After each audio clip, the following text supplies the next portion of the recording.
Welcome to the GCN Tech Clinic, where we aim to answer your bike maintenance and tech questions. As ever, you can submit your questions down in the comments section below using the hashtag AskGCNTech. And we'll do our best to answer as many of them as possible within the allotted time.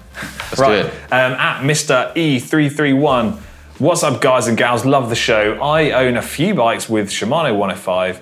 It's easy to know when to change the disc brake pads, but what about the rotors? Oh no, it's easy to change the disc brake pads and the rotors, but what about when it's time to change the hydraulic fluid? Well, as you say, pads, you just replace them when they're too thin. The rotors have got a minimum thickness stamped on them, but the hydraulic fluid, there is no specified time limit for this. It's going to vary depending on where you live, the humidity, the kind of conditions that you're riding in.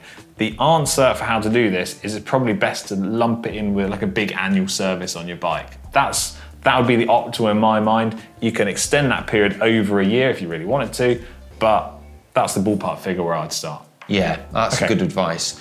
Or if sooner than that, if it needs it, if your brakes go spongy and you might have had water or air in the system. The next question is from Dimus Hoey, who says, "Hi, awesome presenters." Who are those guys? Yeah.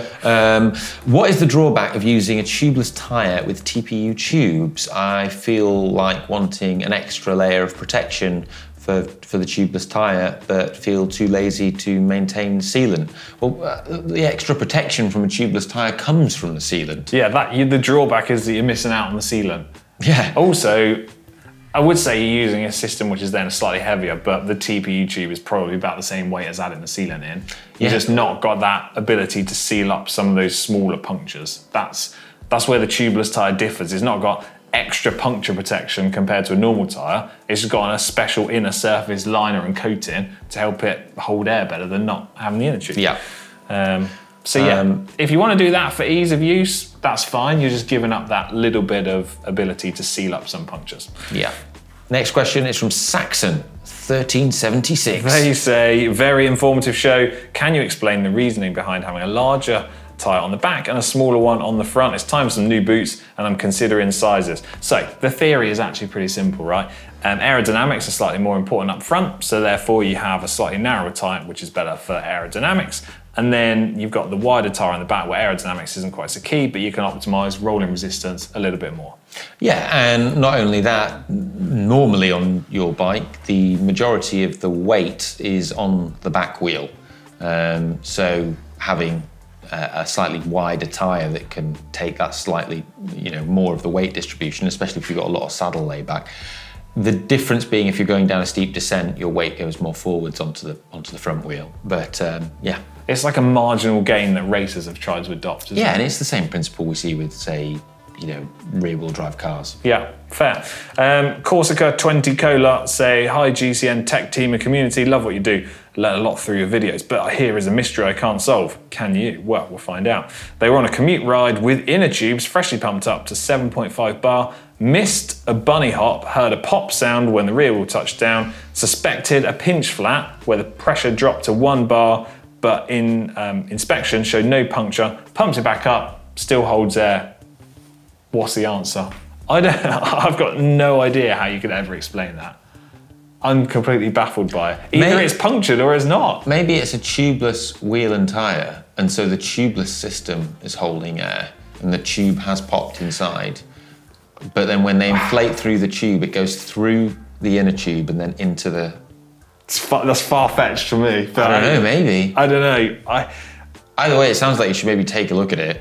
Yeah, I think if the inner tube is punctured, it's punctured. If it's not, it's not. The only reason I could possibly think that the tyre deflated is if the valve was left loose and that's allowed the air to escape out. I don't know. If anyone at home can help find a solution to this, let us know in the comments section down below.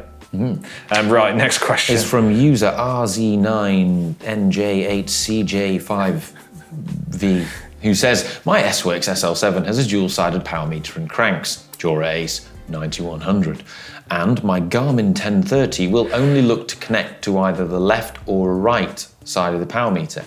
Every time I ride, it detects one side connected, and then it asks if I want to switch to the other side. Thanks." I think I know a solution here. Okay. So there's lots of different power meters that are left and right sided, and some of them you can buy individual sides. So what I think you need to do is use the company's like proprietary app to then link the two sides together. So then your head unit is only connecting to one side. And update your firmware. Yeah, so that's how most of them work, is one side is like the master unit and the other side is just connecting across to the master to relay the information, and you only connect your head unit to one source. Yeah. I think that's your problem. You need to link the two sides together. Yeah, and update your firmware. Good point. Next one. It's from Leorina with, I have a question concerning TPU energy. Another TPU question. Yeah, considering fitting them into my summer wheels, running Conti GP5000s in a 28, their preferred option are Schwalbe Aerothans or Aerothans.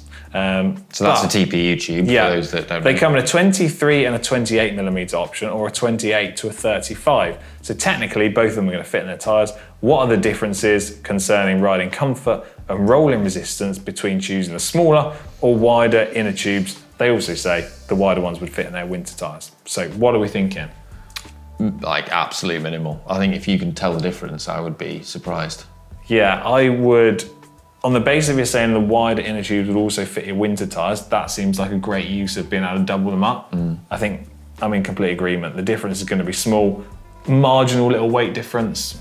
No one's ever going to tell that. Use what makes most sense and is going to save you the most money in the long run. Cool. Next question, what we got? Well, this is actually a reply to a question, but I wanted to include it. So Adam from Zero Friction Cycling, who you met when you were out in Australia, he posted a reply under the last tech clinic where we were discussing someone's problem with getting rust on their chain after they've hot melt waxed it. And this is something that we have had issues with, like other people have said they've had issues with this, with hot melt wax chains in wet, horrible conditions in the UK in winter, okay? Getting rust on the outside plates. Now, Adam has written a comment saying, now with immersive wax and chain rust, you know, what chain model are you using? Because there's been reports over time that Shimano M8 12-speed outer plates are very prone to oxidation.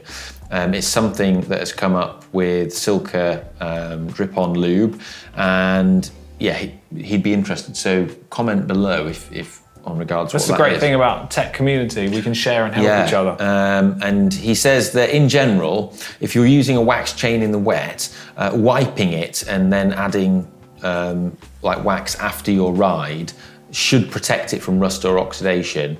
So it's just like a little thing to remember to do. Get in the habit of just wiping the water off the chain when it's wet when you come back after a ride, I guess. And he says some extra tips and hints are wipe the chain with a microfiber cloth to remove bulk water, and that'll remove dirt as well.